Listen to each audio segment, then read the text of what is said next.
What's going on, folks? Welcome back to the live stream of the Eric Zane Show podcast. Boy, we've got sponsors.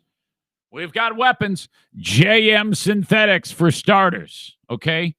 If you're the type of person who does it yourself, you know, you're like sitting there in the driveway, the neighbors hate you because there's like parts all over the driveway, and there's, brake rotors, and you're sitting there and you're in your coveralls, you look like a stupid grease monkey, but you're saving tons of cash because you're doing it yourself. Make sure you call upon Zaniac Jason. His company is JM Synthetics. He distributes AMSOIL. AMSOIL invented synthetic motor oil and all synthetic lubricants. To get a full lineup of what they sell, go to jmsynthetics.com and buy some stuff. I can't stress this enough. When it comes to the sponsors, man, you gotta support them. So just keep them in mind. Hey, yeah, that's right. Zane talked about those folks over at JM Synthetics. I'm gonna bang on their door. Maybe some synthetic motor oil, whatnot, whatever you need. Get it all there at jmsynthetics.com. And when you buy something from them, make sure you let me know that you did that, because I'm going to send you an Eric Zane Show podcast baseball cap. It's a snapback deal. I used to sell them.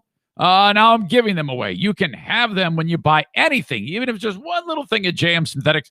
And when the hats sell out, which will be, I don't know, we've been kind of at a crawl to get those out the door. Buy something, I'll send you the hat. We run out of hats, I'll send you one of my vinyl records. I know one of you wants a copy of Loverboy's Get Lucky, signed by me, right on the ass cheeks of Mike Reno. jmsynthetics.com. Jason and the folks at JM Synthetics, his family, are in Saranac, Michigan. I've got another company that is also in Saranac, Michigan. Another mom and pop, the lifeblood of the Eric Zane Show podcast, BK Guns and Stuff. 616-902-2447. If you need the weaponry repaired, customized, refurbished, cleaned, or you just need to buy a weapon, call upon BK Guns and Stuff. This is the time of the year when Benjamin and Kyle, the married couple, tandem duo repairing weaponry, these two husband and wife pair of gunsmiths, are like working all the time because everybody's like, oh my God, it's time to get my firearms fixed. It's that time of year, man. BK Guns and Stuff. Call them 616-902-2447. Anywhere in the United States. When you call them, they'll give you the info about how to get the gun to them so that they can repair it. Call upon BK Guns and Stuff for everything. It is the 20th of October, 2020. And oh my God! Oh shit! Hey, don't touch that shit! The Eric Zane Show podcast begins now.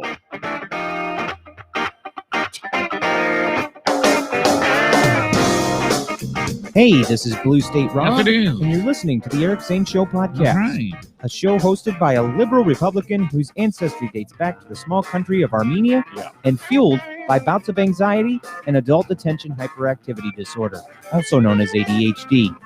It's not the best, but still better than radio. Anyway, here's your host, Eric Zane.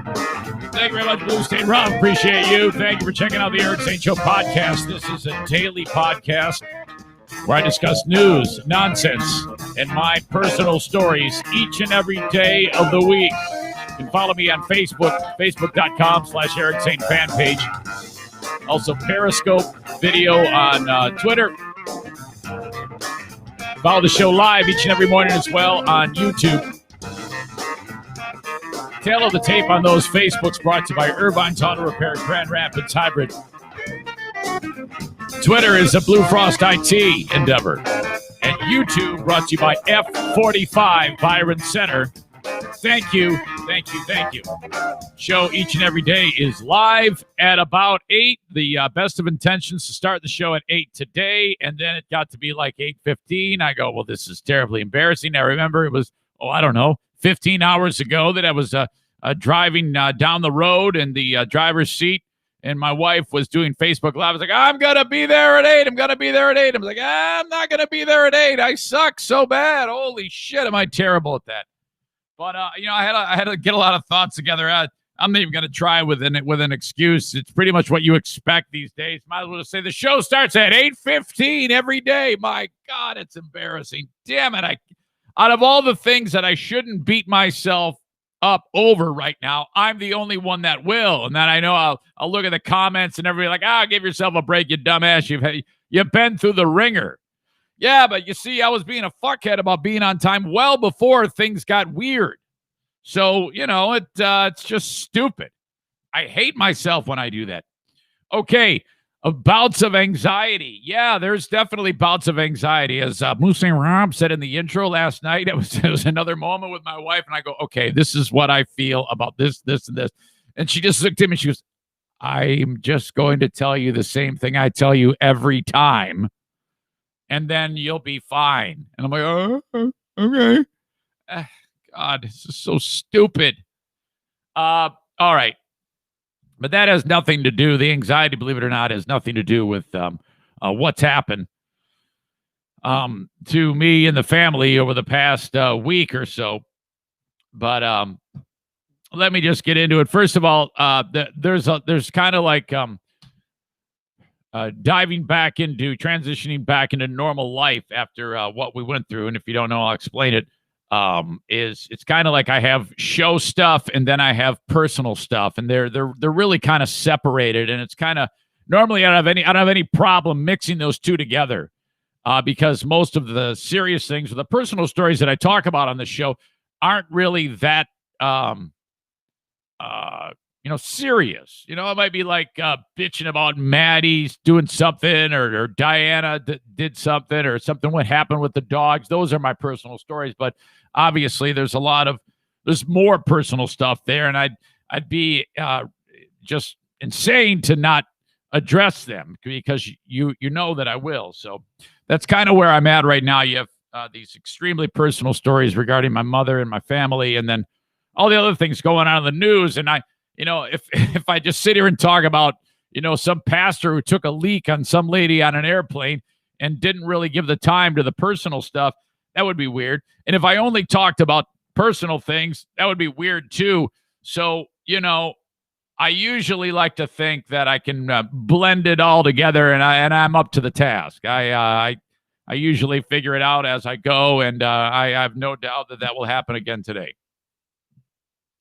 But first off, before I get to the personal things that I want to talk about, and that'll be kind of dotted throughout the podcast today, scattered about, if you will, with so many more people utilizing Zoom. I saw this story. There's bound to be people being caught on camera, not knowing they're on camera, maybe picking their nose, maybe getting into an argument with the wife, or I don't know, whipping out one's Johnson and feverishly pounding one's pud.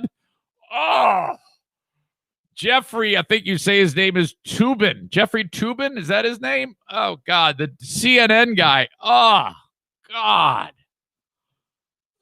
Fuck. We needed to get into that. Muppety, flippity, crunchity, leg and arm breaks.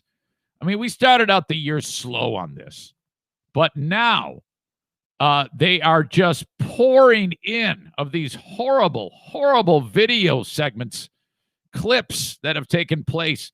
And I have two from this past weekend. I think the same guy sent them along. That would be one Bleeding Heart Brian on the southeast side of Michigan in the Detroit area.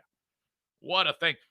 Joe Buck and Troy Aikman, football announcers. Joe Buck, of course, the play-by-play guy. Aikman, the Hall of Fame quarterback, color commentator, the cream of the crop in the on Fox.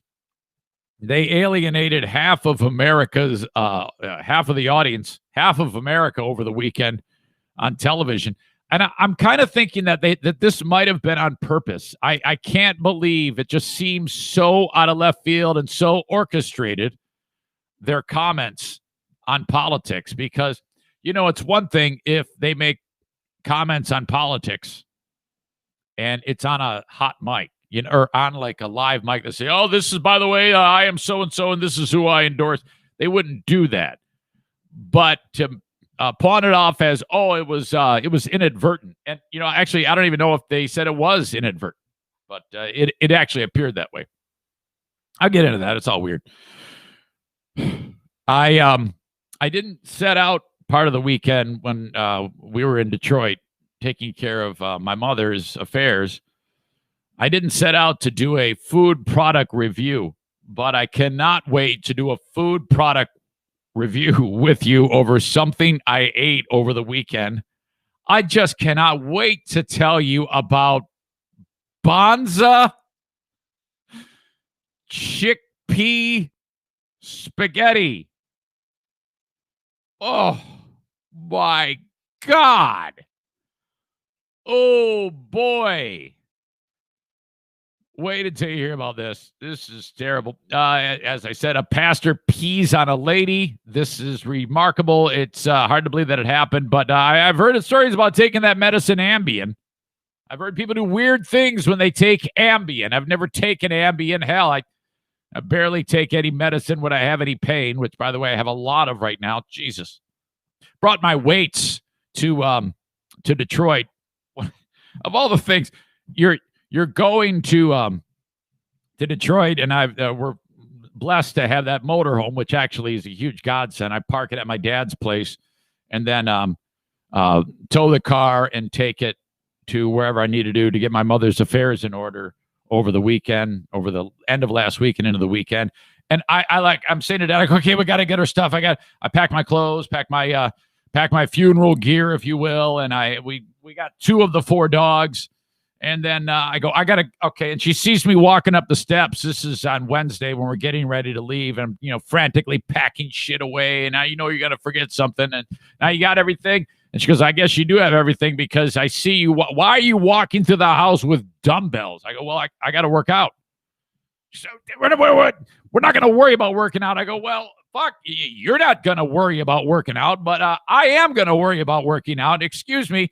I'm trying to be in the best shape I possibly can when I'm the one who has to have a kidney ripped out of me, and I want to be in really, really good shape. We've talked about this. So, Jesus, you're walking through the house with dumbbells at a time like this. I go, well, what the fuck? I understand there is a death in the family and I have to take care of it, but I do want to take care of myself. So, Jesus, give me a break. So I bring dumbbells to the put them in the camper in the RV, go to my dad's house, and at some point I'm like pumping iron, in the middle of the RV. Everybody's mourning around me, and there I am doing P90X. I'm like, quit your crying. Come on, let's do some shoulder presses. Yeah. And everybody thinks I'm nuts. Well, I fucking hurt myself. Actually, it was 2 weeks ago I hurt myself, and I re-aggravated again somehow. Aggravated the injury. So that's kind of bugging me. All right. Why am I talking about that? I have no idea. That's how it's going to be today. A teenager in Kansas will have something to look back on and laugh at when he gets old. Maybe. And that warrants a phone call. But first, this is when I talk about what has happened since last Wednesday. It was last Wednesday. I was sitting around here. And my brother called me, and I had a conference call with some of my other loved ones, my brothers. And my brother Jim was spearheading this whole thing. He was kind of like the tip of the spear when it came to mobilizing the family and getting things in order. I give him a lot of credit. He did an amazing job. had to operate at a very, very high level. And despite the fact that his mother was dying, but he and his wife, Sandy, did an amazing job. And yeah, I can't believe it. And I want you to know that I am prepared, very much so, to be buttoned up at this current stage right now that I'm talking to you, because there's a number of things that I want to get out. So I have to be very, very careful to keep my guard up, because there may come a time in this podcast when I do lose my composure, but it's not going to be right now, because and you'll notice that I almost sound like I'm matter of fact when I'm going through it, and that's because I have to get this information out. I cannot break. Okay, so when the information started to trickle through about my mom last Wednesday, I was like, son of a bitch, here we go. I can't believe it. And Jim said, he said, Mom's dying. And I was like, you gotta be kidding me. Because Tuesday I didn't give an update on my mother, I think it was. Tuesday, or maybe it was Wednesday. I don't know. The days kind of run together for me. But I was still holding out hope that she was going to make it. And if you don't know, she contracted COVID. Her and Wally both did. And Wally emerged okay. No problem, really. Very little symptoms. And my mother, it just, I think my brother Jim suspected something, but he kept it to himself. And my mom wasn't really getting any better. And I kept saying the same thing in the updates. Hey, yeah, doing pretty good, doing pretty good. And I was optimistic. And then when the news started to trickle in that it's not so good, I mean, that was something, man. So, okay, the news comes in, and then, that was on Tuesday. And then I did Tech Tuesday on Tuesday night with Blue Frost IT and Kenny. Wednesday, I did the show, and I was holding out hope, but it was it was becoming more and more apparent that things weren't going to work out that way.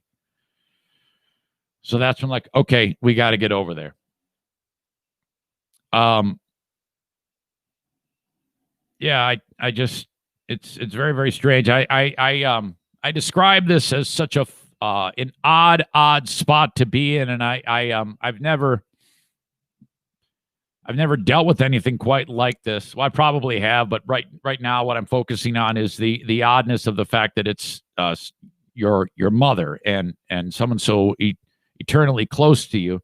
I think the way I can describe it is when you're going through the mourning process, which we are, and grieving, and then it happens, it's so unnatural, because we are all alive. We are all going about our days, doing the things that we do, getting kids ready for school, going to work. You're alive, okay? And to be, okay, shutting all that out now, and this is what we focus on, your body fights you on that. I felt it. I was like, oh, God, it's just, it's just unnatural to be dealing with death and engaging in death. We are all alive, and we all are to live to honor those that from the past. And that's kind of how I'm looking at this. Yes, the time to be upset and mourn is ongoing, but it's also time to live and be alive. And I can't think of a better way to pay tribute to my mother than to, just get after it, do your thing, pick up the pieces, and just be the best you possibly can be. Pardon me if I ramble on some of this. I didn't really write any of it down, and so I kind of just want to chronicle how it happened, and maybe some anecdotal moments during it all. There actually are some funny moments throughout it, but let me start with this. And this is what's going to get me late, and that is my mother's letter. This is really exceptional to me, and this is where I have to be extremely on guard to not break down. And actually, before I get to that, I cannot express this enough. The how thankful we all are with the outpouring from people who listen to the show, and that is all of you who are friends of mine. You are all very, very near and dear to me. Knowing that you all are there, it was incredible to make that post about my mother on the day that she died, Saturday, and then see the response to that. It was just an awesome thing, and we cannot thank you enough. I mean, it was just message after message and comment, and people even just, you see all those people that like the post and send their love. It really meant a lot. And all the individual emails from people. I heard from Greg from Free Beer and Hot Wings. He reached out, and it was very, very kind of him. I heard from Steve from Free Beer and Hot Wings. I was very, very happy to hear that. Thank you very much. The people on the subreddit, the Free Beer and Hot Wings subreddit, took time to write about it and honor my mother. Thank you for that. I really appreciate that. And I had forgotten how funny the moments were on that show. Someone had talked about, they were reminiscing on that subreddit about my mother. And I said, boy, I don't know if I remember all of those things that happened. So Steve had reached out to me and he said, if you want any of the audio of your mother, you can have that. And I said, I would love that for personal use. Absolutely. So he sent me 4 bits, just where he did a quick search on his database. And I know there's more. And when he comes across them, he said he'll send them along. But he sent me 4 clips that I listened to. And I was struck by how young and clear she sounded, because my mother, as years went on and dementia took over, my mom wasn't nearly as sharp as she was. But I'm listening to her on those clips, and she was, in the one, she was 72 years old, and she sounded like she was 32. I was like, listen to you. My God, it was incredible. And in the moments that he pulled and he sent along to me, it was, we used to do this bit with my mom when we'd call her, and she was, there's in the generational dialogue between my generation and her generation, there are things you can say that will go right over her head, and they did. And we used to say some stupid shit that would go over her head, and then you wouldn't hear any. All of a sudden, we'd get really quiet because we were all laughing, and I could hear Chris just like cackling in the background. And I knew, because I remember Chris had this chair that would spin, and he would spin around so that you couldn't see. I couldn't see him.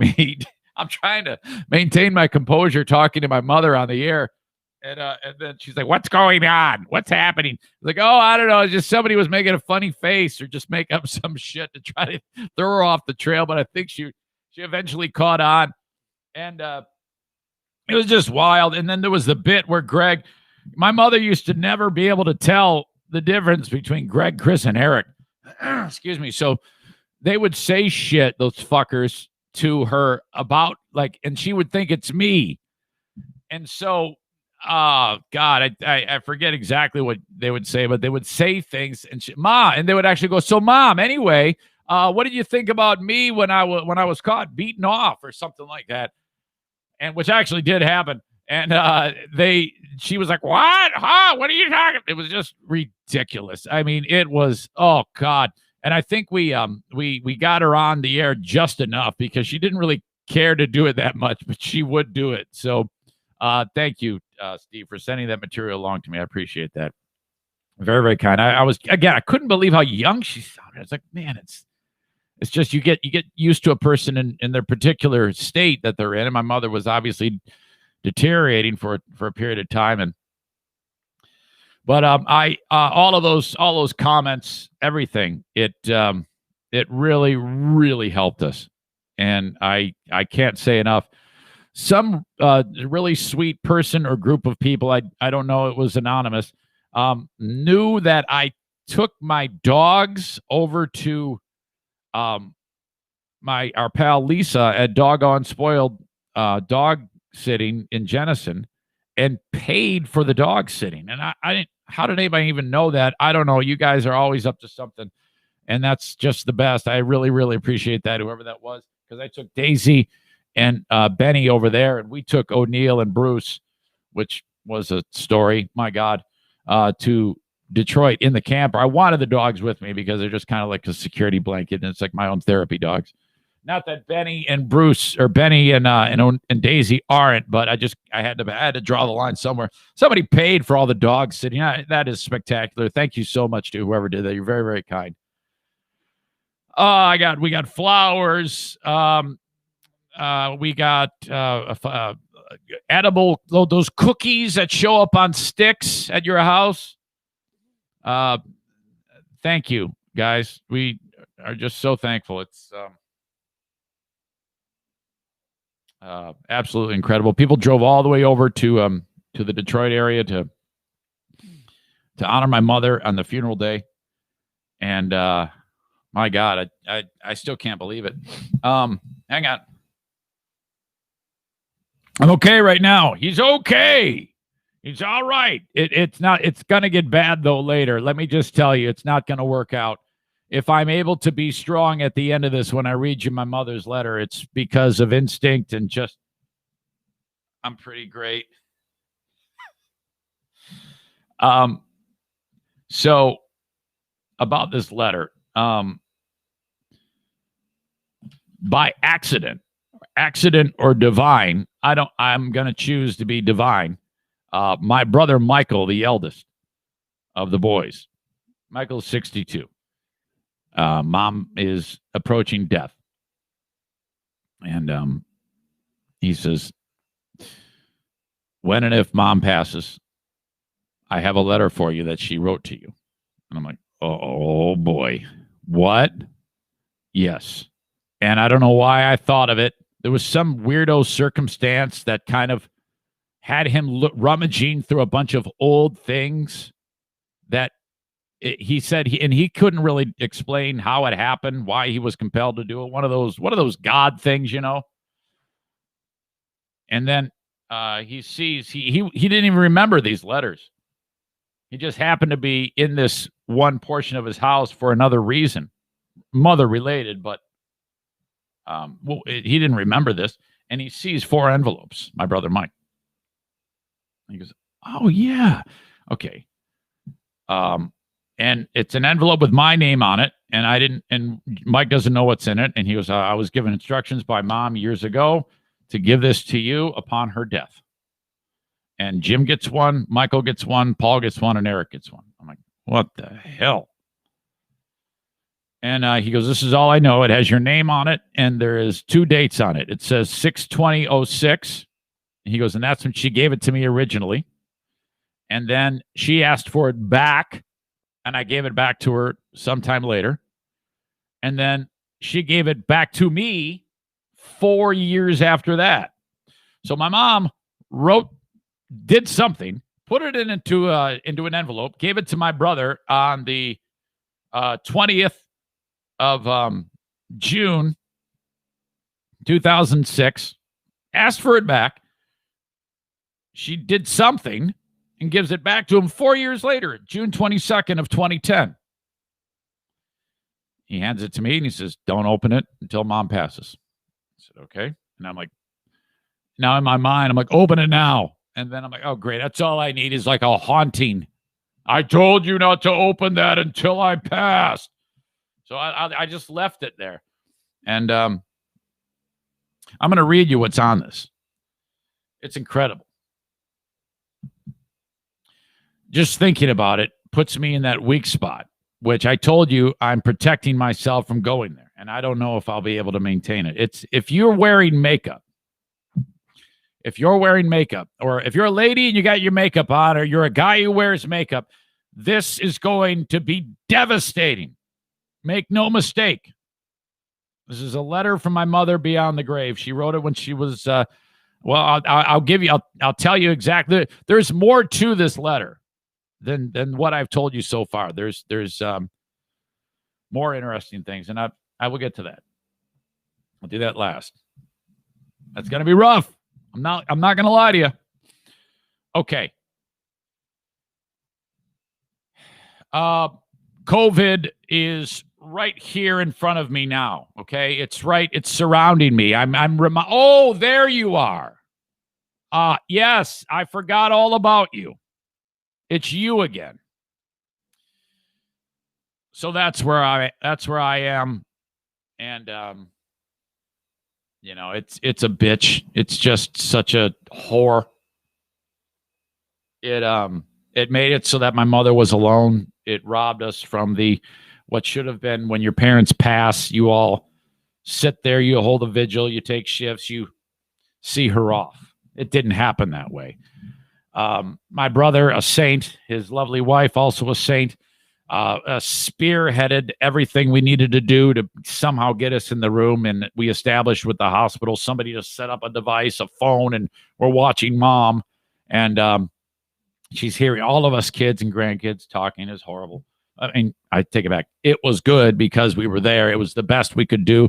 And Jim and Sandy and people would check in on the Zoom and stay with mom as long as we could. I was quite bitter about it. I stayed for on and off, but Jim pretty much stayed there all the way up until very, very late on Friday night. And then he finally went to sleep. And, you oftentimes hear that sick who are near death's door will not let go until everyone's gone. I know my father-in-law did that.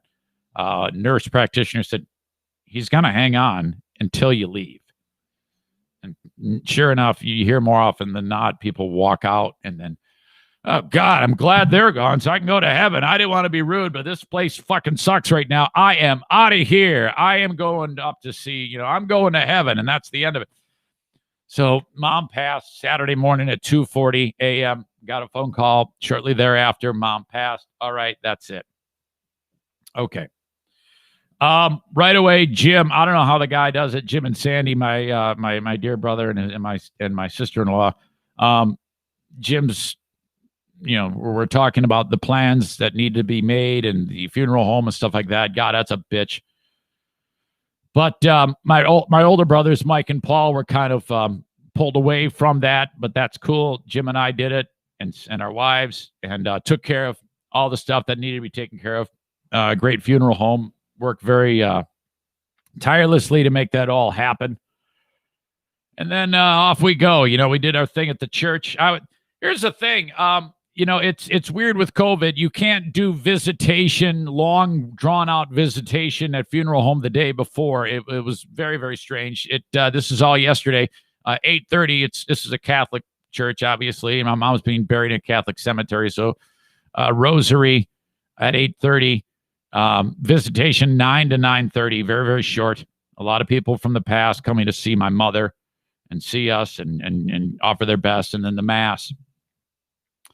I was a little bit bummed because what you're supposed to do is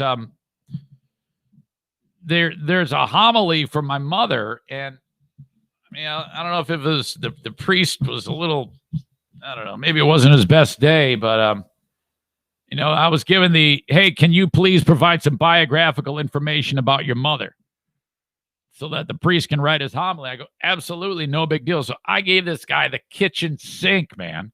I wrote so much stuff about my mom and like her time with Wally. And actually, before I get into that, Wally is just I offer so much sympathy and support to him, him and his family. I guess my extended family, my step family. I'm just, he lost his soulmate, and it's important that we stay in touch with him as much as possible, because you often hear about when the wife or the husband passes, the other one's right behind, and so hopefully we can keep that from happening for a long, long time. I provide all sorts of biographical information on my mother, and the thing about my mom is, and I talked about this a little bit in my Facebook post, and actually some things I wasn't even aware of. But when I was growing up and I was very, very young, after Dad left, my mom had no skills, no job, nothing. And so, but she was smart and she worked very, very hard, and she was very, very resilient. And in her early to mid 40s, alone again with boys age 20, 18, 12, and 8, to be able to somehow figure that out was a terrific work. And you never heard mom. You never heard mom complaining. I remember seeing mom sleep a lot. I remember mom would get home from work at this hospital that she was in, what's called surgical boarding. And I'm not even sure what exactly that entails, but it is a lot of clerical work that she would do at this hospital. She would come home and then just crash on the couch. It's like, God, man, this woman's always sleeping. Here I am, 8 years old. I don't know what the hell's going on. And then she'd get up, she's groggy, and then she's gone again. Well, I didn't know this at the time, but she was going to school. And so when the news came, when that information came, I was like, Mom went to school? Well, yeah, Mom apparently went to school. And back then, she wanted to be a clerical secretary. She thought that would help move the meter, get her more income, get a better job. And she learned what's known as shorthand to be a stenographer, which you're sitting there in a meeting and I don't know, it's some language or I've heard of it, but I don't even know what the hell it is. It allows you to write very fast. I guess maybe just a couple symbols indicates a whole sentence. I don't even know what shorthand is, but my mom was very proficient and she completed the required coursework to be a stenographer. I had no idea this was a thing. No one even, why did you people tell me this? I had no idea my mom was a stenographer. And so she got a job. Michigan is an enormous blue collar union state. So the United Food and Commercial Workers Union, Local 876, they needed a secretary for the typing pool. So you got all these people that type shit up in the union, and you all these different grocery chains, Kroger, Farmer Jack, whoever, have union employees. Okay, so my mom, they're like, hey, all these chicks are typing, and gay dudes are typing. And they're like, hey, does anybody know shorthand? Well, there's my mom, 44 years old. I do. I don't. Come on, we need you. So my mom became the court and contract stenographer for the executive secretary for the union. So you got this executive board of the union. There's an executive secretary. Well, my mom is the one who works with the executive secretary. She's in these high-level contract meetings. They're trying to find out where to bury the bodies and where Jimmy Hoffa is and shit. And there's my mom taking notes. Well, that's what she did, and it allowed her to provide for us. And that is one thing I didn't even know. So I was really, really proud of that. So I wrote it all down about my mom, and I wrote about the changes she had to make in her life to be able to provide for her kids, and then how she met Wally and how they met at church, which is the church that we're at. Okay. They met because Wally was doing some volunteer work with the church as usual. These two they're pillars at the church for many, many years. My mom had been a parishioner of St. Martin's since 1970. I mean, it's just incredible. 50 years at this church. And so this is 1988. My mom's single, has been for many, many years. Wally's single. I was Wally's freaking paper boy for years and years and years. Okay, leading up to this key moment when these two met. And boy, that was a thing, because here I am. Wally lives one street over from where I live. All right. And I got this paper route, and I go bang on the door, collect, because you have to actually in person collect the money for the subscription each week.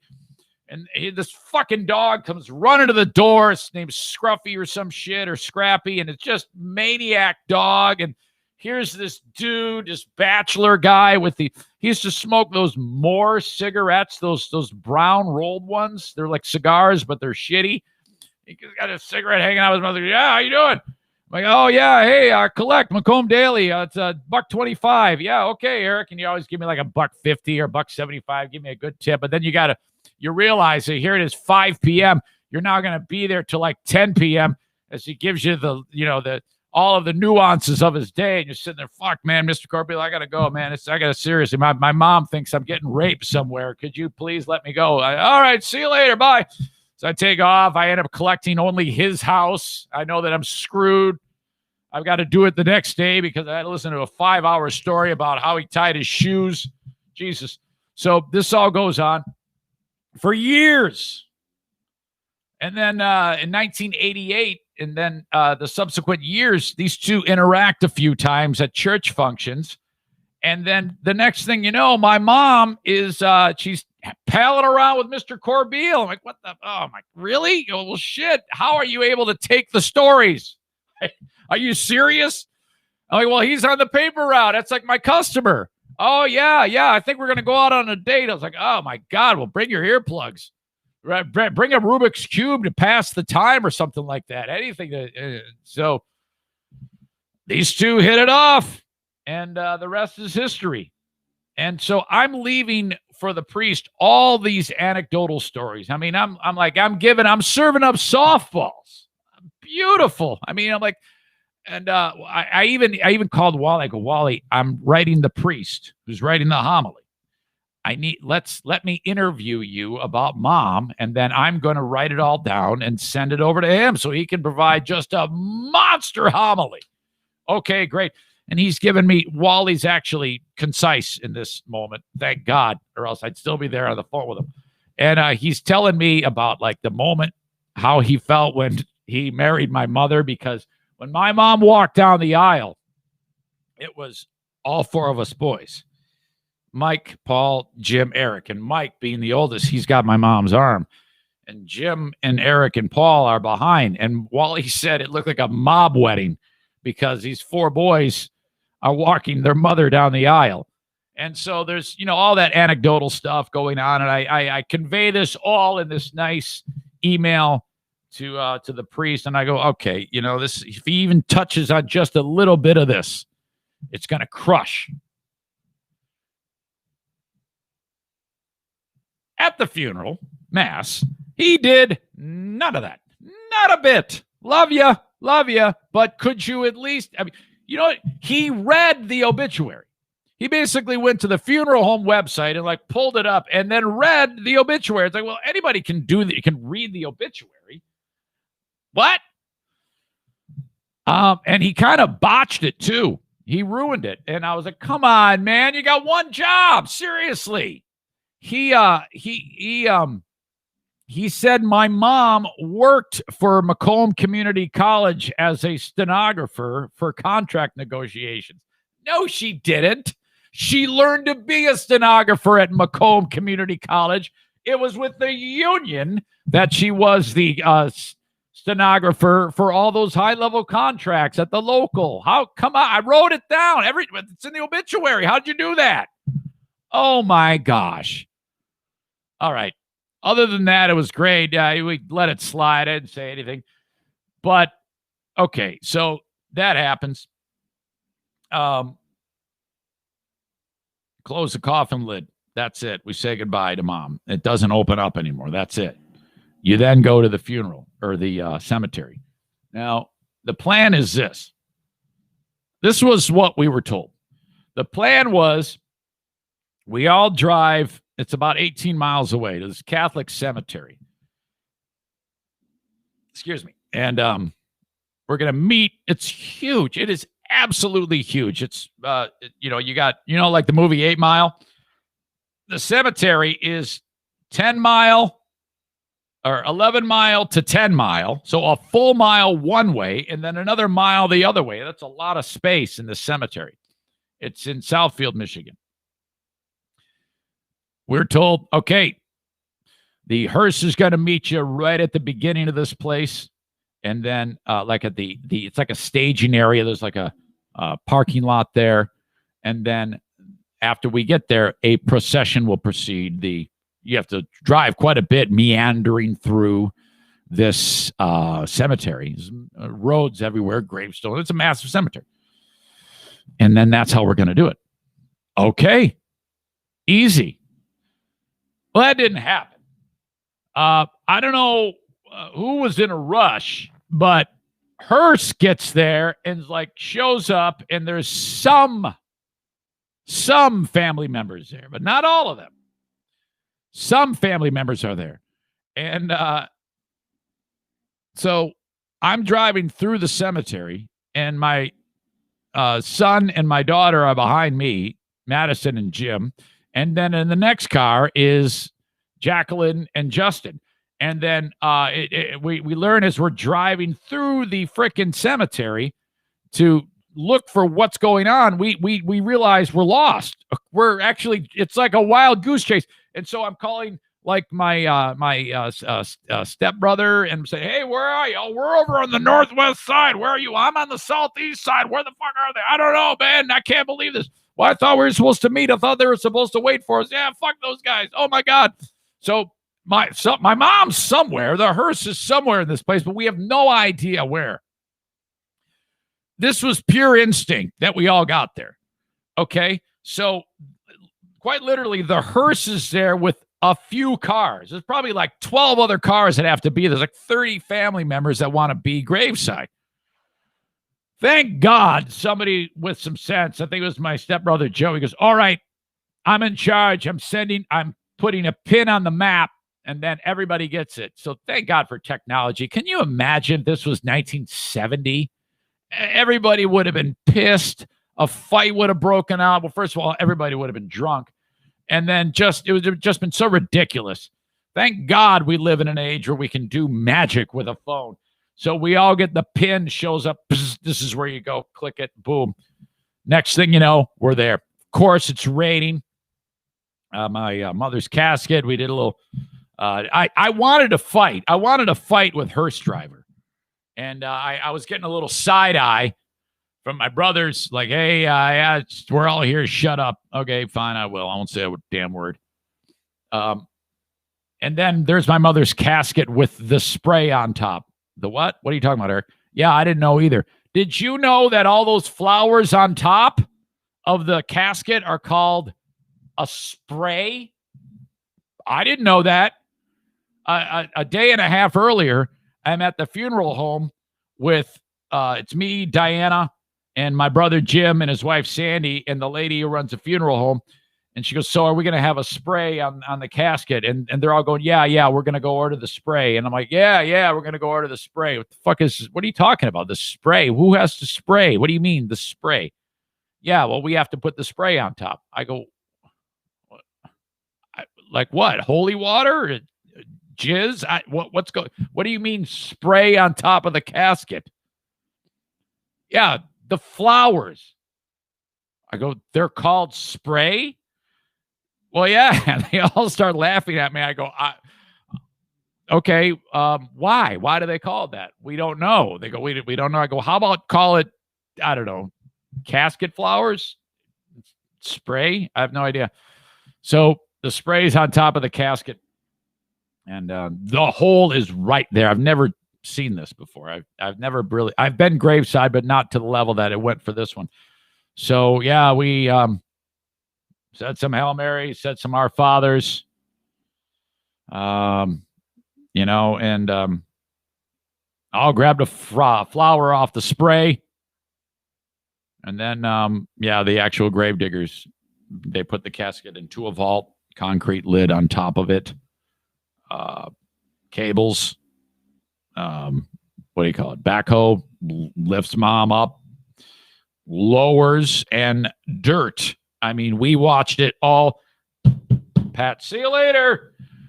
Rose on the grave, that whole thing. It was all very, very mob-like, saying goodbye to mom. So that is that. And I'm still in shock. I'm still grieving. This will take a very, very long time. But yeah, man, it's but just to be back in the spot of COVID. Yeah, you are a thing. God help us all. All right, I'll talk about mom's letter to end the show. I thank you very much for being with us and all the nice comments. Again, I can't stress that enough. Hopefully, I got everything.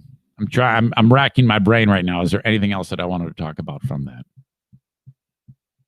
Oh, it was weird being with my father because I stayed away. I've kind of been reinvigorated about that, especially with the elderly. So I'm in his driveway, and I go, Dad, I'm not going in your house, and I'm not hugging you. Can you just imagine if I got you sick or something like that? I'd never hear the end of it. If while showing up for my mother's funeral after she passed from COVID, I would then get you sick. Oh my God. Stay away. No, goodbye. But and my dad, he was very, very, very, very sad, as you would expect. It's weird seeing him so. It isn't, because he's so sweet and sentimental. He doesn't like to see anybody hurt, and he was extremely upset about my mother's passing. It's just tough. It's really, really hard on a lot of people. Okay, that is it, man. Thank you so much again for all of your thoughts, prayers, and all of that stuff. And I'll put a nice, neat bow on it all with a heartfelt thank you from the entire family. But as I said on yesterday's Facebook, I'm re-energized. I am enriched knowing that my mother is in heaven. I believe that, and I do wholeheartedly believe that Jesus Christ is my personal Savior, and I am just proud to be able to say that. So I am. She's in a better place, and she's no longer sick. She is no longer struggling. She is strong, and she is with her mother, her sister, her brother, her father, and whoever else is up there. Thank you. So with that, in the spirit of that, getting back after it, that was the goal today, to just like, hey man, you are alive and you've got a lot of things on your plate. Let's get after it. Not the least of which is the kidney, which we are getting to a point now where scheduling is happening on the kidney. And I just regret that my mother couldn't be here for this, because she'd be incredibly proud. She is incredibly proud. Though she was very, very worried about me on this whole thing. But kidney thing is happening, man. And we are down to probably about 20 dialysis days for my pal in California. And let me just tell you, this is the most important thing I've ever been involved in my entire life. And hearing how close my pal was to death, he shared something with me that I'm going to share with you. And he told me, and again, I give it all to God. I take no credit for this. I'm simply a vessel for his will. He said to me, he goes, Eric, I was picking out the limb I was going to hang myself from after a recent bout of depression and anxiety that he goes through on a daily basis because of this. And I'm like, man, hang on. We're so close. We're so close. Hang on. It's dialysis murders this guy. It takes so much life out of him. I go, man, we're down to the teens. You got probably 19 more dialysis treatments before we get this done. Easy peasy. It's happening. First week in December is what we're looking at here. First week in December. I'll know more this week. We'll probably have it scheduled by this week. But I just regret that my mother could not be here to experience very proud. She's very, very proud, but like I said, she was worried. But keep us in your thoughts and prayers, please. The open of this extremely emotional Eric Zane Show podcast is brought to you by the people that have been pumping financial life into the show, and I really appreciate that. Please remember them and drop my name when you engage them. If you want to get in shape and you are in Byron Center, Michigan, the place to go is F45. F45training.com/Byron Center. You go to their website and click free trial. You will get a week free to try out what's up. That's the hardest thing, man, getting started, because you're like, oh, God. You know what a lot of people think? They like, well, I'm fat as shit, and everybody's going to think weird things about me. They're not. They were all in a similar boat at one point. And if you need help getting there, I can help you get there. Just reach out to me. I'll break the ice. Hell, I'll meet you there if you need me to. I want you to start moving. Think about an exercise program. It is a group's exercise program with a very personal touch. F45training.com/Byron Center. All right. Damn it. I do this every single time. What a jackass. Steve Prince, retired U.S. Army Major, want you to think about calling upon him so that you can get all the firearms training, pistol training to be able to get your CPL.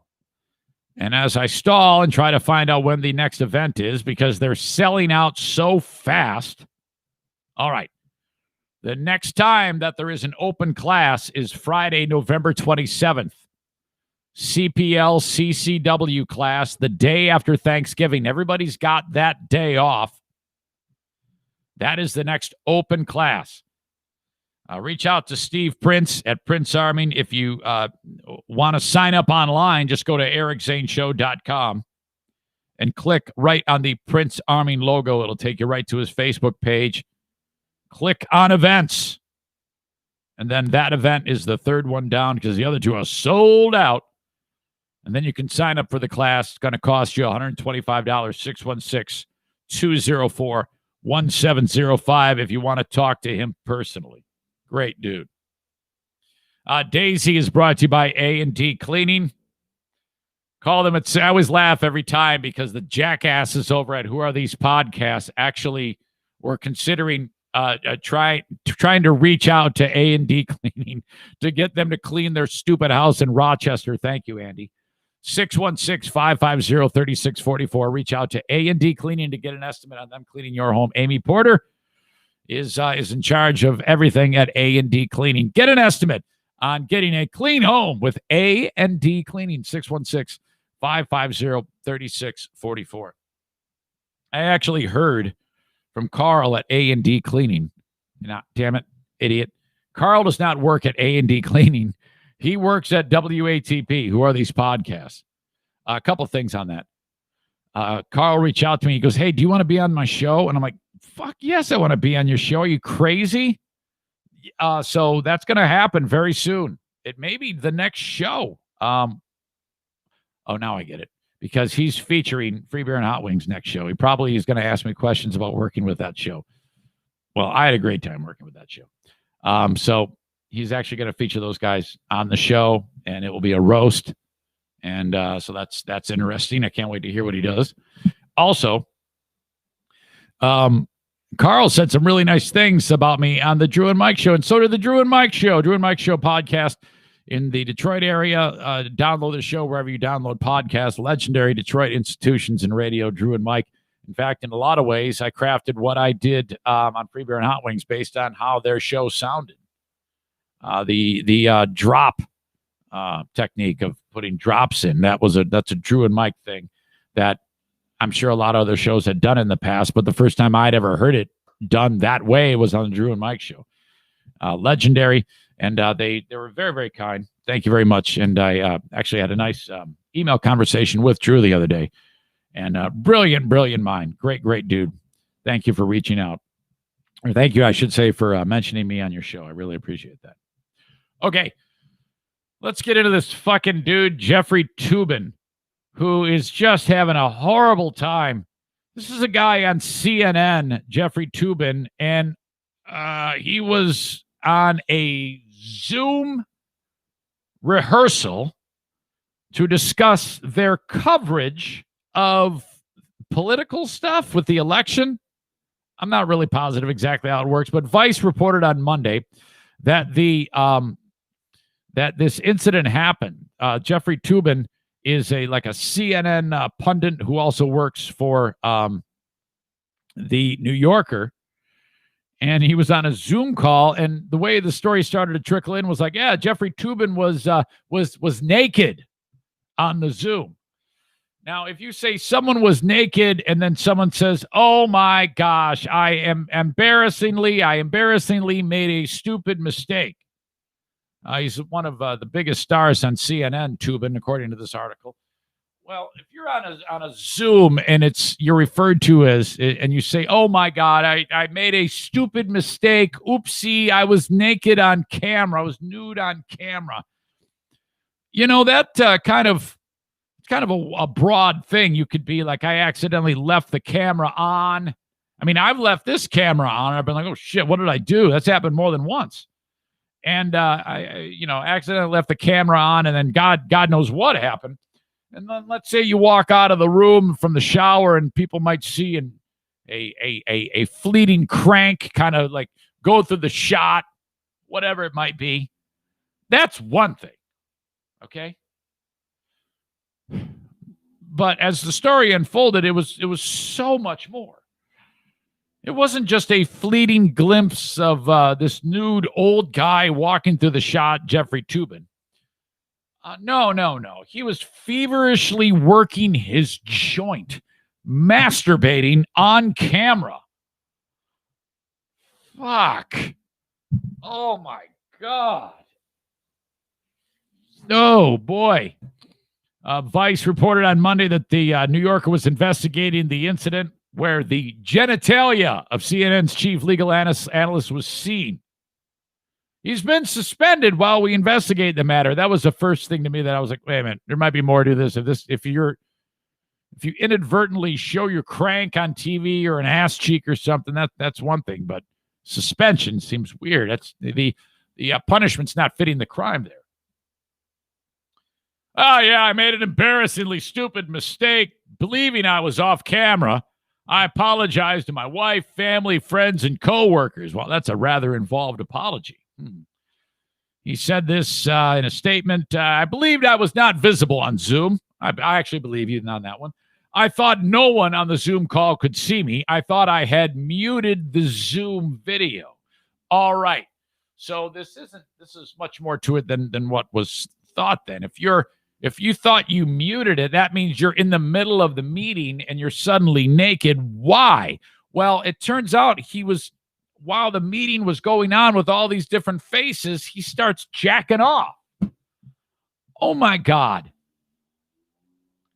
More and more times we've heard about people doing weirdo shit on Zoom, and it's thank that this is okay. This is there's very little good that has come out of the pandemic. And discovering and utilizing the technology to help others has been fantastic. But also good is these type of hilariously salacious stories.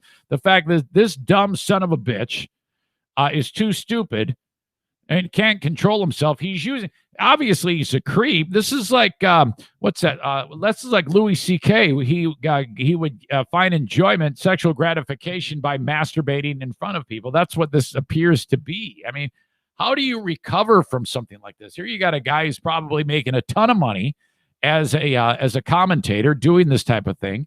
And now, because of his desire to beat his meat in front of people that are unknowingly watching him, and that desire, that creepy type of shit where he's just sitting there at his desk blasting away, now his career, there's no way you can recover from this, right?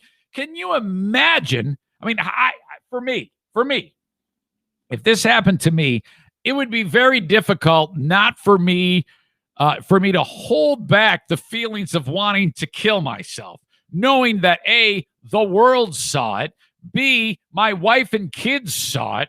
Oh my God, even just putting myself in that spot gives me severe anxiety for this poor son of a bitch. Jesus. I believed I was not visible. Vice noted that Toobin hadn't tweeted since October 13th and that his most recent on-air CNN appearance was Saturday, though he may not be seen again anytime soon. So in this article, they didn't really say that he was masturbating, but it didn't take long for the story to kind of take hold that he was doing just that. My God. A spokesman for the magazine said in a statement that Toobin has been suspended, and then it said in an email to the staffers, New Yorker editor David Remick says, Dear all, as you may have read in various news reports, one of our writers, Jeff Toobin, was suspended after an incident on a Zoom call last week. Please be assured that we take such matters seriously. We're looking into it. CNN said he asked for some time off. I don't know how you recover from this, man, because when there's video proof of it and people have seen it, I don't know, man. And then the article from The Guardian talked about how embarrassing mishaps or glitches have not been uncommon since the service grew in popularity since the pandemic, just what we were talking about. Incidents of public figures showering during meetings while thinking they had turned off their camera and sound were reported in Spain and Brazil. There was one dude who was the city official. He started having sex. It was some woman. So I guess she worked in the office. He was like some political dude or something like that, out of the mayor or something. And you see this affair revealed right on the thing. My God, Jeffrey Toobin, rest in peace on your career. Holy crap. Absolutely incredible. Okay, moving on. I got a couple of suggested videos that I'm going to suggest to you to watch very carefully.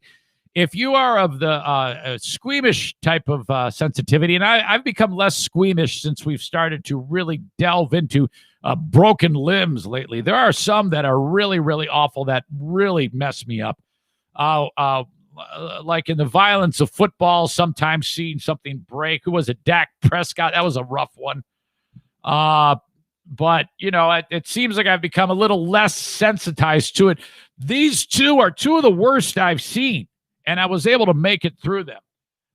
Only one I'm going to include the audio for on the podcast right now, but these are two broken legs / ankles, awful compound fractures where the leg goes a completely different direction. Now, in the one that I'm not going to play you any sound for was, it was some guy on TikTok, Garrett Atkinson or something like that. I'm not really sure. Doesn't matter his name. He might even be somebody famous. I'm not even sure.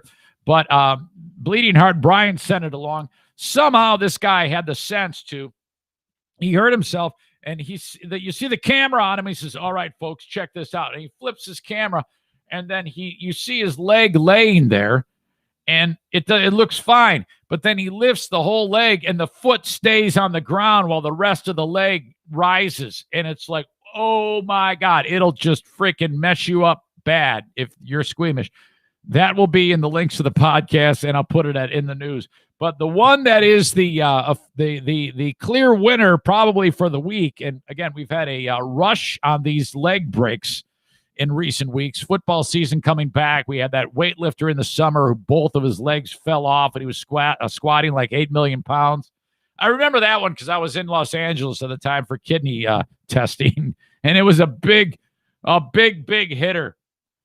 But this one, you got two kids. It looks either like in the middle of the summer or a warm weather climate area. I'm not sure. You got one kid who he's a big dude. He looks like baby Huey. He's just a kid big for his age. I'm guessing at least 250 pounds. And his little pipsqueak friend is with him, and they're at like a skate park. And the kid's fat. He's got like titties. You know, he's way too fat to be at that age, you know, and his shirt is off. So and he's sweating his ass off, and he's getting ready to roll down just barely like a 1 degree hill. There's like nothing to this hill. And it's like a first time on the longboard. He's definitely not going to be drinking a bottle of Ocean Spray and singing any Fleetwood Mac songs anytime soon, because first of all, he's terrible on this longboard. And well, he probably has pins in his ankle right now. He moves like 1 inch, and somehow the next thing you know, his leg is not on the board, but it's on the ground, and his whole body is breaking the ankle, and it is so fucked. Right at the bottom of the leg, top where the joint is, right where foot meets bone. You know how the head of the tibia and the fibula goes into the ankle bone. Well, the head is still in the ankle bone, but the bones are all broken in half now. It's Kevin Ware. Busted in half. The foot goes a direction like you cannot even imagine and stays there. The fucking foot stays there. There's no chance it's going to go back because it's a compound fracture. You hear the actual break. Okay, you hear it. You'll have to see it to be able to pick that part out. I'll point it out to you. And then this kid starts wailing, motherfucker. Listen to this. Oh my God! Oh shit! Hey, don't touch that shit! You call the police. Okay. Couple of things. First of all, this is probably the only time in these two kids' lives that they'll actually want to talk to the police. But they're sitting there, and the foot is sideways, and skinny pipsqueak guy. You can tell they're young because the kid's voice is, oh my God, He probably hasn't even, his voice hasn't even changed. Pipsqueak grabs baby Huey's foot and tries to put it back. And that's when the kid goes, no, don't touch that shit. This is great. Listen, oh, by the way, it starts out with no sound. It's just the sound of the ambient, outside. And then the first sound you hear is the board moving and then the actual crack. That little click you hear, that's the kid's legs breaking as he screams. Oh my God! Oh shit! Hey, don't touch that shit! Just call the police, cuz. Just call the police. Don't touch that shit. Don't touch that shit. Call the police, dog. Oh man. You must see it if you're not squeamish. It's already bad enough just hearing it. Oh boy, this one was. I think this one. Yeah, in sheer scope is gonna outrun Dak Prescott because you got the audio, you got call the police, dog, you got pipsqueak guy trying to put the foot back together. There's just on a lot of levels. I think this one is definitely a hard and fast number 2 at least.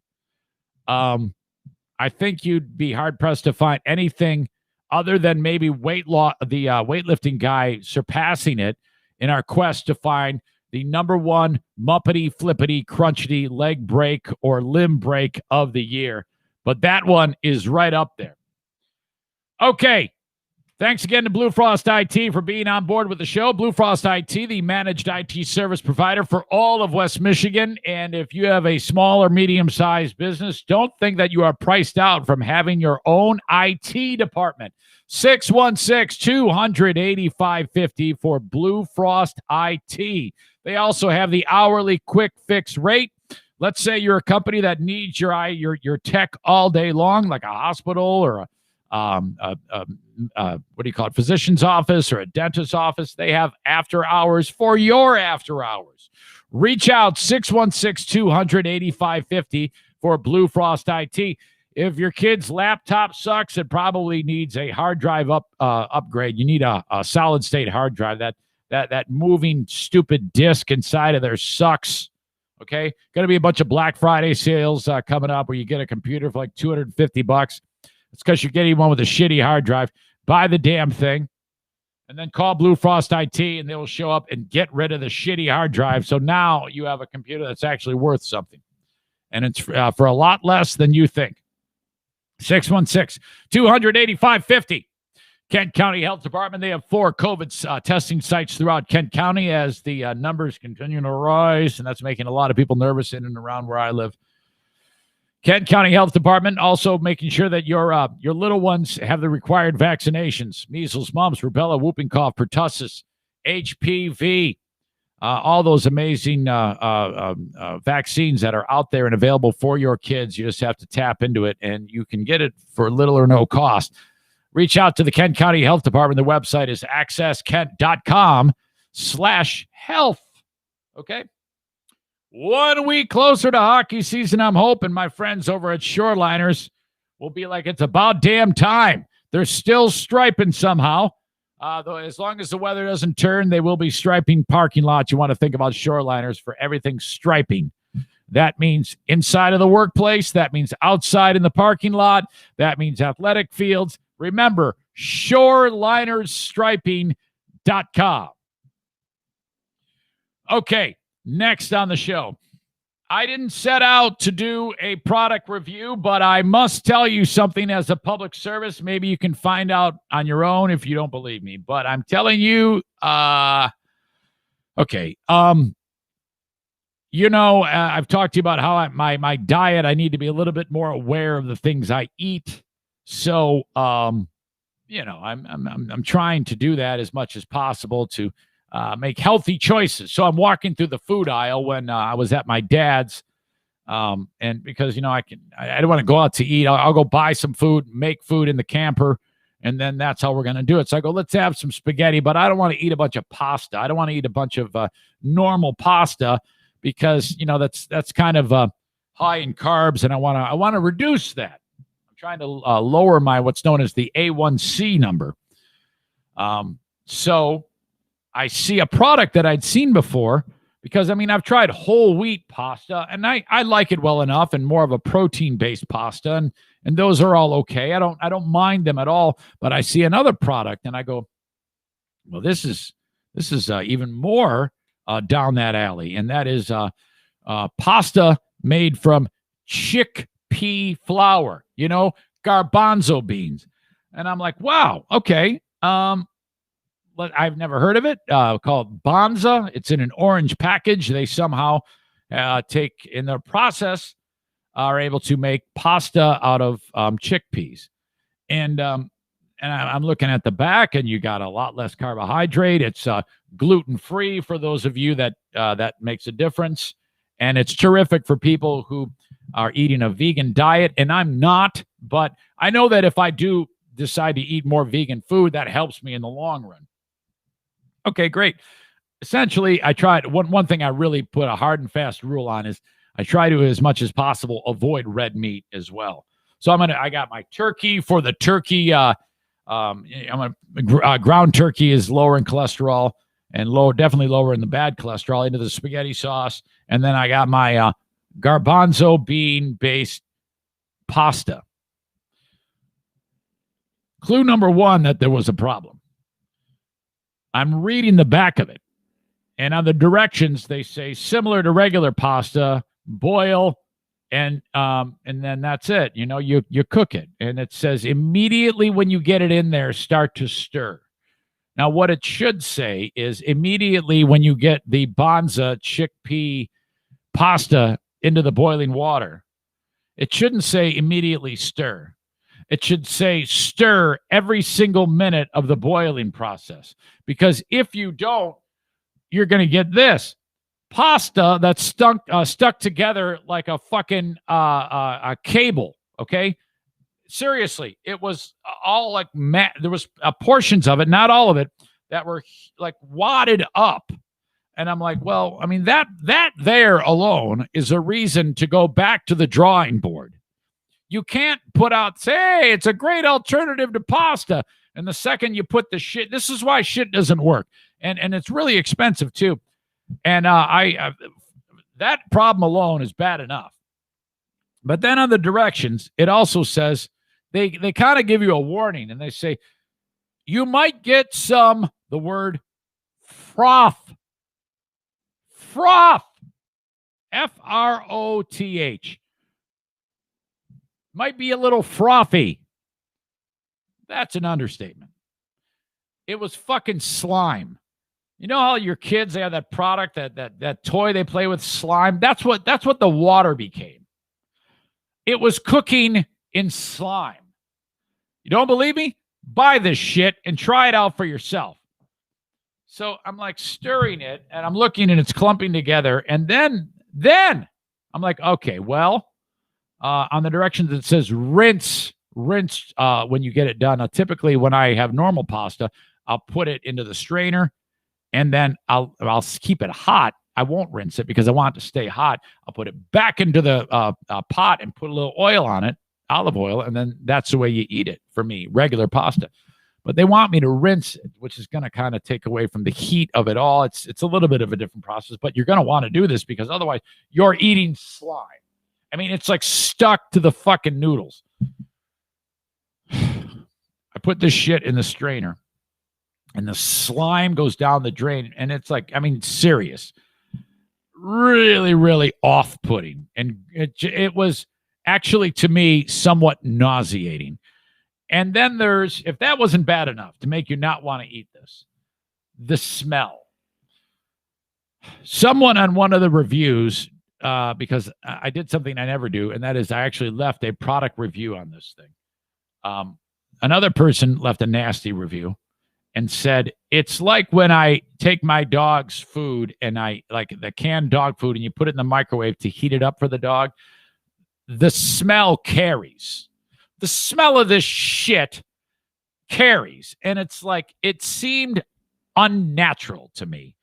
And I'm like, what have I gotten myself into here? And I've got the salad made. I've got the garlic bread cooking. I got the sauce with my. I'm like, this shit. I paid way too much money for this shit, and it's gonna ruin the whole fucking meal. I know it. I know this is coming. Fuck me. Oh my God. And so I rinse it off. I put it back in. I put a little olive oil on. I was like, I don't know, man. This is right. It's all bunched together. I'm like, this is not good. It didn't become mushy. I'll give it that. But okay, that's the only redeeming thing of this. It did not become mush. Okay, it had the bite, the strength in the noodle of a normal noodle. But so you have to look past shitty smell, shitty taste, cooking in slime. It's all wadded together. Oh, but you're so much more healthy. It's almost not edible. This stuff sucked so bad. Excuse me. So I'm sitting there, and Diana's like, it's not that bad. It's like, you're just trying to make me feel better. I was so pissed off. And I look it up online, Bonza chickpea pasta, and you would not believe the number of good reviews there are for this. And I'm like, you sick sons of bitches. If you knew how to cook anything, or if you actually ate some normal food once in a while, you fucking hippies, perhaps you wouldn't give such a glowing review. This is absolute bullshit that you would ever give any review. Stupid fucking hippie. That is positive, you assholes. Take a shower, hippie. Smelly shit, hippie. Dirty fucking hippie. Fucking, I wrote, whoa, in my review. I remember what I wrote. I wrote, whoa, where to begin? And then I detailed on it what I detailed with you. And I said, I honestly don't know. It's not ready for the shelf. This food product is not ready. If it's talking about froth and you have to stir it all the time and it comes out smelling like shit, tasting like shit, fuck. On many levels, I'm just so surprised. I'm surprised it's on the shelf. I'm surprised they charge so much for it. And I'm surprised that anybody likes it. If you want to have some fun, go through that process and then give it to your kids and let them, and just say, and don't tell them that it's chickpea pasta. This stuff sucks so much shit. Now, I didn't try and they got everything. They got the penne and the rotini and the elbows. And I'm like, whoa, fuck that. I'd rather get diabetes. Oh my God. What a horrible, horrible product. Fuck you, Bonza. I want my money back. Oh God. As always, I want you to reach out to the show, Eric at ericzaneshow.com. Questions, comments, concerns. I don't want to go there right now. I'll check back after the show. And I'll try to read the comments on the Facebook video. And then maybe go back on tomorrow's podcast and give you a little Facebook feedback. So thank you very much for contributing to the show. And yeah, that's one more thing too. Be a contributor to my show by sending me stories. I've gotten a lot of the stories I get most of the time is because you guys, Zane, you got to talk about this. Zane, you got to talk about this. Really, really appreciate it. Thank you. Eric at ericzaneshow.com. Like this one. Kenny sent it along. Thank you, buddy. It was in, somewhere in Kansas. I think this was outside of Topeka, where some folks are hanging out at a convenience store, doing what you do at a convenience store. And, maybe get yourself a coffee, something to drink, I don't know, gasoline, whatever it may be. And what the fuck? All of a sudden, there's a naked boy, 17-year-old dude, walking around, and he somehow has covered himself in ranch dressing. And he covered himself in ranch dressing, went inside of the Petro Deli at this convenience store in Shawnee County, Kansas, ran in, damaged property, ran out, jumped into a running vehicle, and then crashed into a nearby pillar. I guess he's okay. Cops showed up. They took the guy into custody, taken to the hospital, released to his parents. Oh my God. You know, it's when it's moments like this that I'm like, fuck, man. I mean, we've had our ups and downs as a family. I mean, what family hasn't? But I can't imagine getting the phone call. Yeah, we've got your son. He's covered in ranch. He just crashed the car at the Petro Deli. He's nude with nothing but ranch dressing on. Can you come get your son? You're like, what? Oh, fuck, keep him. I thought it'd be a good idea to call up the Petro Deli before I got the show started today, and this didn't take long. Yeah, I'm sorry. What is this? Petro Deli. Oh, hey, ma'am. How are you? This is Eric Zane. I host the Eric Zane Show podcast. I heard the story about the kid in the ranch dressing. Unbelievable. Okay, well, there's nothing I can talk about. Oh, really? It's all hush-hush, huh? It's just not my place to say anything. Right. Is there like footprints with ranch dressing on them going through the store or anything like that? Yeah. Oh, yeah. That's about all. Every time. It's I used to actually do those, and people would actually respond. It seems like we're on a real losing streak these days with phone calls. Occasionally, you'll get somebody who might actually engage you, but they're being hush-hush at the old Petro Deli. Well, we tried. I have a new sponsor on the show, and I want to tell you about them right now. They are Forever Law in West Michigan. Okay, John Jenkins reached out to me. He said, I want you to tell everybody. I'm like, wait, Forever Lawn? What are you talking about? It's getting to the time of the year when we shouldn't be talking about lawn maintenance. And he goes, no. This is what we do. It's synthetic grass. Now, there's plenty of different applications for this. First of all, I didn't realize this. There's a lot of people that are actually getting synthetic grass on their homes, and then they don't think about that. You don't have to worry about it ever, and it looks fantastic. There's been so many new advances in this product that's exactly what they do. Let's say you want a golf green installed on your residence. They can do that. What's known as splash grass. So if you have a business that has that type of setting, you know, a water-based setting, maybe outside of the pool. They do all of those things at Forever Law in West Michigan. Not to mention sports grass. Do you remember when they came up with like a football team and the kid gets tackled on the field and you see all those little black pellets that pop up? Well, that's old school. That's gone. You don't have to deal with that now. There is a new generation, and they install that at Forever Law in West Michigan. If you want more information, you call them at 616-258-6450. Playground grass. They have that too. They do that type of installation. Let's say you have a dog kennel. Okay, Lisa, I'm talking to you over at Doggone Spoiled Dog Sitting. Canine grass. They install that at Forever Lawn. Synthetic grass, not to mention landscape products. DuPont, Forever Lawn Select Synthetic Grass, Forever Lawn Fresh, and Forever Lawn Fusion. You need more information, go to their website, foreverlawn.com.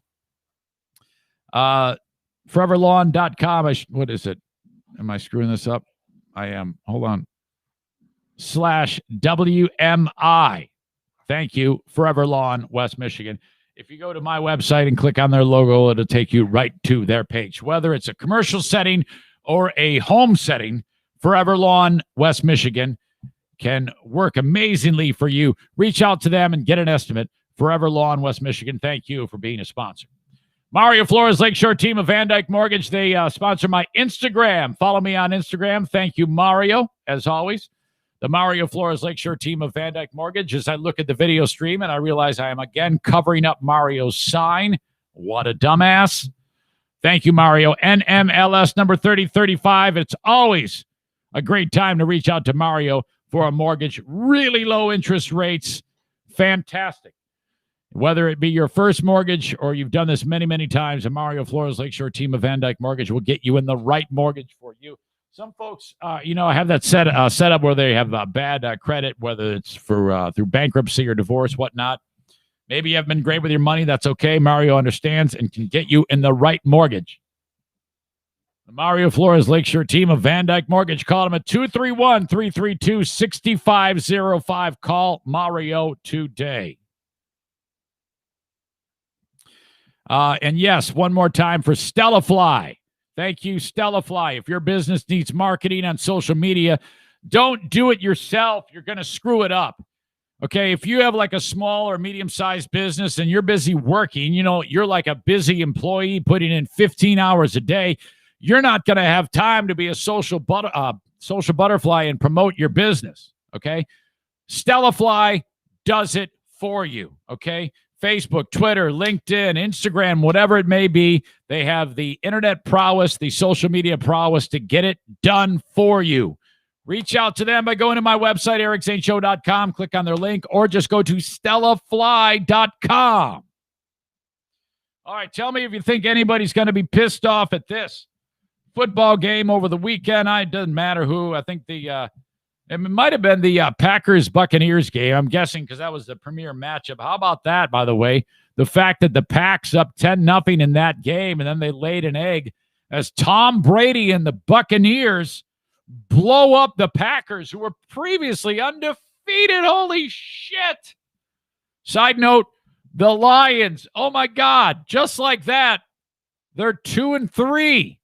They beat a shitty team at Jacksonville. If they'd have lost that, oh my God, there's no way Matt Patricia and Bob Quinn would have survived, in my opinion.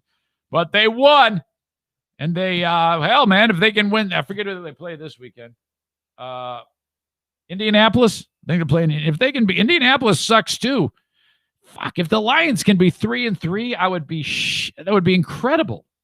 My God. It's just like them, though, to kind of pull me back in a little bit and then let me have it with a shitty performance after a pretty solid performance the previous week. But anyway, I completely digress.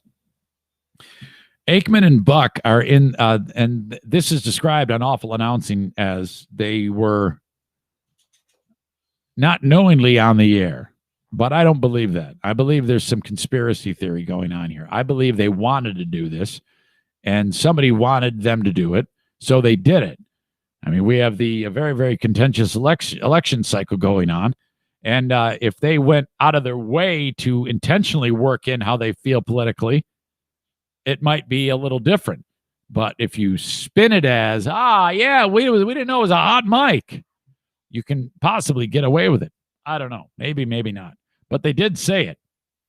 A flyover happens. So there's the Jets fly over the stadium.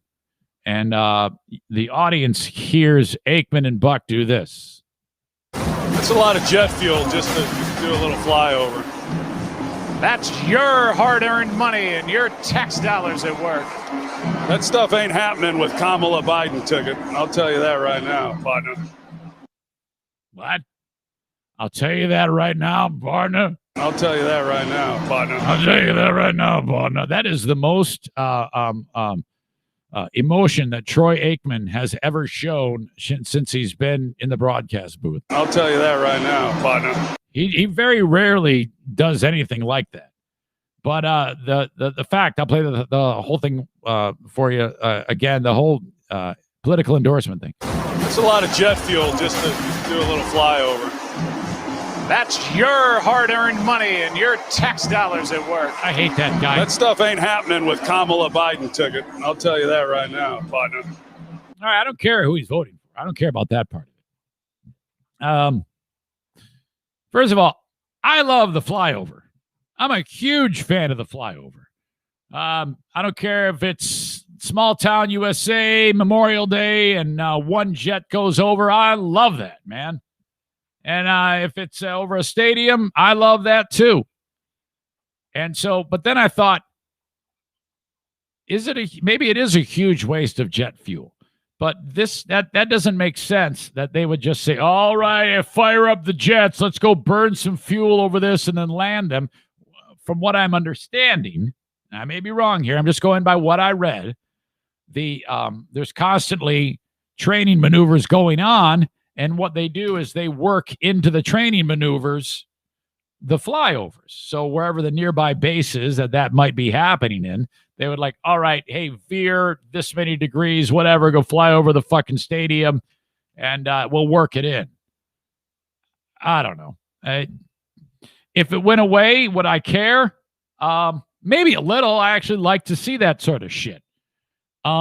And whenever people say, yeah, that's your money being wasted, look, if it hasn't bothered you for 200 years, it's not going to bother you now. So shut the fuck up, Joe Buck. And by the way, Joe Buck, can you ever talk without having the stupid fucking announcer voice? He can't. If that is thought to be like he didn't know he was on a hot mic, that means he talks like a fucking announcer during every aspect of his life. That's a lot of jet fuel just to do a little flyover. That's your hard-earned money and your tax dollars at work. Okay, if he talks like that in real life when he doesn't know that he's on mic, that means that's the way he orders his steak. I'll have a porterhouse steak, medium rare. That's how he talks then. So there's no way that he thought he was off mic there. I believe because of Buck that he knew he was on actually on the mic. Flyover.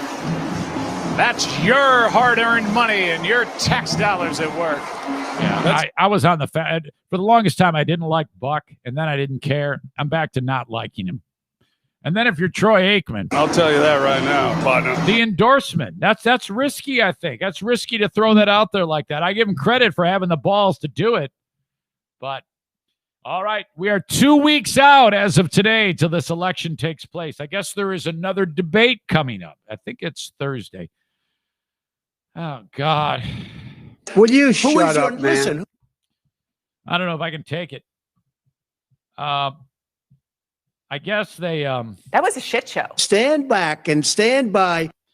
I guess they have a new thing where they're going to mute the mics. I can't believe Trump agreed to that. That if you get out of line, they just mute the mic, which I think it might provide for some hilarity because sure, the audience won't be able to hear it that's viewing it, but it's still going to distract the dude who has the floor and the moderator, whoever the moderator will be. So I don't know. We'll see. I guess that is coming up. Okay, so imagine you're on an airplane doing your thing, red-eye flight, sound asleep, and then all of a sudden you start having a dream that you're getting very, very warm. And then you wake up to realize it's not a dream. You know, some dude's taking a piss on you. What the fuck? It was the red-eye flight from Las Vegas. Pretty much everyone on board was sleeping. One woman in the back was woken up in the most disturbing way. I've never been more ready to come back home until the end. Detroiter Alicia Beverly could not wait to get back, ironically, from Sin City. It's just a girls' trip. I was with my sister. Does that mean taking a piss on someone is a sin? I guess it could be. Did you guys have fun? Yeah, have fun. Monday night, curled up in a back seat next to her sister on board a Delta flight. Alicia was asleep until It started to get warm on this side of me. in that sleepy haze right at eye level, something unexpected. I jump up and I seen his private area out, so I screamed and that woke everybody on the plane up.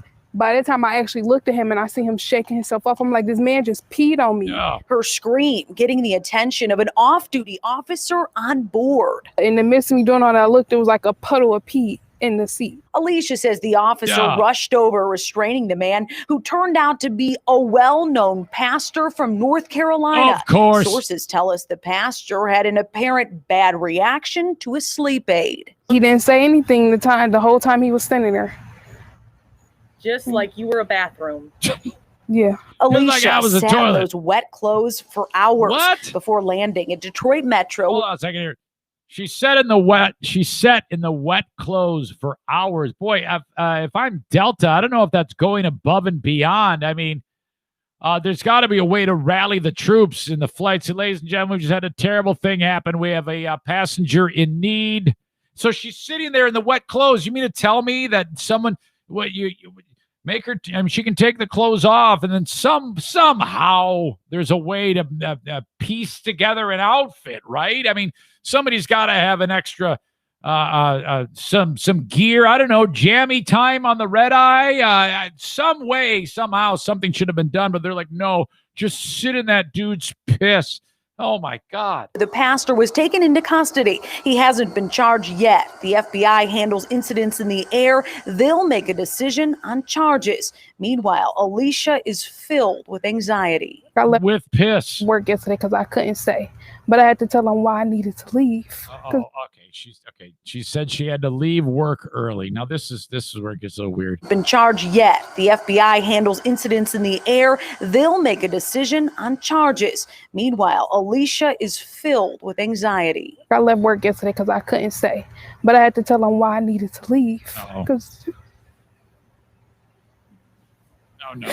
it was a lot. Like, my anxiety was really bad. I literally, since then, I probably only got maybe like 4 hours of sleep. She's grateful, though, for the officer who took charge. I'm literally very thankful that he was on there and something. You know, I should have sympathy. I mean, I struggle with anxiety all the time, but you know, usually my anxiety is over two things: money and death. Okay, I mean, she doesn't have to worry about getting pissed on anymore. It's over. It left. You don't have to worry about anybody, some pastor coming up to you anymore. That's not going to happen ever again. I hate to say that my anxiety is more serious than yours, but quit being fucking anxious about having some guy piss on you. I was able to be done right away, and it wouldn't have been like my word against his. It was somebody on there to actually see. We spoke with the pastor's camp by phone. They're choosing not to comment right now. As for Delta, they referred us to local police. Reporting in Romulus, Jessica Dupnack, Fox 2 News. I heard he's got a big cock. All right. So, yeah, I mean, at this point, I mean, we got to be setting up for a lawsuit, right? I expect her describing I can't work and the anxiety train. We are set up for, she's going to sue Delta. She's going to sue the pastor, personally, the church. She's going to sue the sleep aid. She's going to sue all the passengers on the plane for not giving her new clothes. She's going to sue the seat manufacturer because it wasn't it wasn't absorbent enough for the piss. And I think she'll probably sue for $40 or $50 trillion, and then it gets thrown out. Good luck.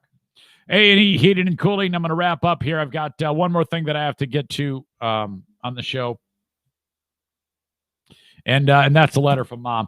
Before I get to that, though, A&E Heating and Cooling, 616-516-8579. Get that DTE furnace rebate, $450. So basically, you're going to get the lowest price in the HVAC industry. Joe Martinez in West Michigan, in and around West Michigan, not Rochester, New York, Andy. And you are going to get a great deal on getting your furnace installed. DTE loves it when people get their high-efficiency furnaces installed, and they give you a big rebate. It was $250. They added another $200 to it. That's a $450 rebate. Oh, my gosh. Right for you. 616-516-8579. Joe Martinez installs the Comfort Maker, the best in the business brand of furnaces and air conditioners. Thank you, Joe. Get a tune-up for $79 at 616-516-8579. Furnace tune-up time is right now. Joe will be by to my house. He was supposed to be by, I forgot what day it was. It might have been today, but I put it off till like next Friday or something like that. I forget. For obvious reasons. Thank you, Joe. Okay. I do cameos. Find me online at cameo.com/Eric Zane. You don't know what that is? Look it up. Cameo.com/Eric Zane. You'll figure it out. Or the Cameo app. Okay. It's just $15. Better than any gift like congratulations or, something like that. Maybe you want to offer somebody congratulations for a job and maybe a graduation, getting married, birthday salute. I do all that on Cameo. And finally, my gosh, do I love Bennett Flooring Installation. These amazing dudes get together and they say, let's go to the latest Zane Show podcast household and give them an estimate about what it's going to cost to install the flooring. You go get the flooring yourself wherever you get your flooring. And then they install it for you. Now, if you want, they can get it for you themselves, but If you want to do it the first way I said, that works out great. Bennett Flooring Installation, 616-318-0167. Experts at Flooring Installation. Get an estimate. That's free. They'll come measure the house, tell you the exact cost to install your flooring, whether it be hardwood, whether it be a vinyl plank, laminate. I'm getting some of this, what these descriptions wrong. Sorry, I'm running out of gas. Tile, carpet, whatever it is. Bennett Flooring Installation, 616-318-0167, online at bennettflooring.com. Wow. I tell you what, it feels great to be back here after a little bit of time off. I can't thank you enough. I see all these great names of podcast listeners that have been enjoying the show today. Thank you, thank you, thank you. Okay. I'm still going to try to be strong here and not start to weep, but you might. Despite that, I still might, and that's okay. I'm sure you all would feel that way too about me, and I've learned to let those emotions show, as I have many, many times since doing this podcast. So when I started, I talked to you about this letter my mother wrote me before she died. She wrote it. It was last updated 14 years ago. And what I thought was something that she wrote in 2006, actually last updated 10 years ago. What I thought that she wrote in 2006, there's much more to it than that. I told you, my brother Mike said, Mom instructed me to give this to you at her passing many, many years ago. This is it. And then when she dies, read it. Okay. Part of me was like, I was going to open it up and see. I've been sitting on $5 billion. You get $1 billion. I'm like, yes. This was actually much better. No, I think $1 billion would actually have been better. I can't. I have to be totally transparent with you. If I had to choose between this letter and $1 billion, I think 4 times I'd choose the letter. 6 times I'd choose the billion. Stupid. All right. So I was under the impression she wrote it in 2006. Asked for it back sometime later from my brother Michael. Added to it or took something away. Finished it and gave it back to him in June of 2010. I opened it up. It is now the most treasured thing I own. My mom started writing this at the date at the bottom in 1990. This is, I know that. Well, it says Mom 1990, and her name is at the top. Her married name, Bernardine Corbeil. So this is a letter that is kind of like, I did what I did to make you a better person. And I was a parent before I was a friend or anything like that. And I think that that is a lost art, frankly. Again, my goal here is to keep it together. So if you like, how is he doing that? It's because, honestly, because I've read it a few times. And since I've been around a microphone for most of my life, that's the only way I'm able to pull that off. You might weep. This is what you write when you're a great parent to kids.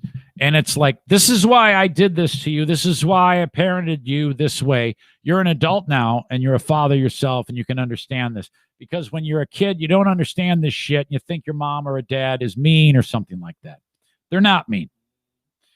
So my mother wrote this to all of us. She started writing it in 1990. A great deal of thought and effort went into this, because if you do the math, if she wrote it first in 1990 and then made changes to it all the way up to 2010, well, there you go. 20 years to write this. And then it sat for another 10. So 30 years ago, roughly to the date, this all became a thing. And she wrote it to be given away after her death. To Michael, Paul, Jim, and Eric. I loved you enough to ask you where. Pardon me, I already screwed this up. I loved you enough to ask you where you were going, with whom, and what time you would be home. I loved you enough to insist that you save your money to buy certain things, extra things, for yourself when I could not. I loved you enough to be silent and let you discover that your new best friend was a creep. I loved you enough to make you take a pair of shoelaces back to Kmart and tell the manager, I took them and I also want to return them. These all happened. All of these things happened. One of my brothers had stolen shoelaces, apparently. These are all things that took place in time. I loved you enough to stand over you for 2 hours while you cleaned your room, a job that would have taken me 15 minutes. She was trying to impress upon us. I loved you enough to have you take up a collection amongst yourselves to repair my beloved Hummel statue of the Virgin Mary, which was broken while playing football with your rolled up socks down the hallway. Oh, man. That was something. We broke that thing and Mike glued it back together. And somehow, and it was a good job too, somehow she found out. Boys! Oh, fuck. Man, was she pissed. I loved you enough to let you see anger, disappointment, and tears in my eyes. You children learned that mom wasn't perfect. I loved you enough to let you assume the responsibility for your actions, even when the penalties were so harsh, they almost broke my heart.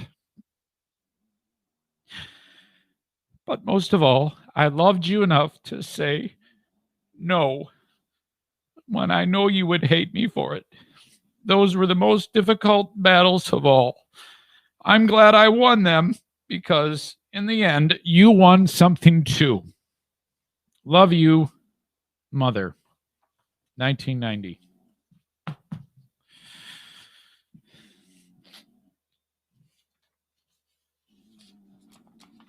I consider myself to be very tenacious and aggressive, and I owe it to her. I would have nothing if it weren't for my mother. Thank you, Mom. I dedicate everything I do to you. I appreciate you, and may God rest your soul. All right, folks. That's it. Love your mamas. God bless you all. We will continue on. I thank you so much for supporting us. And I'll talk to you down the road. I'll talk to you on the Patreon, and I got, believe it or not, I'm going to play trivia in 15 minutes with Dale and Nick after I dry my tears. Thank you, folks. I love you. Bye-bye.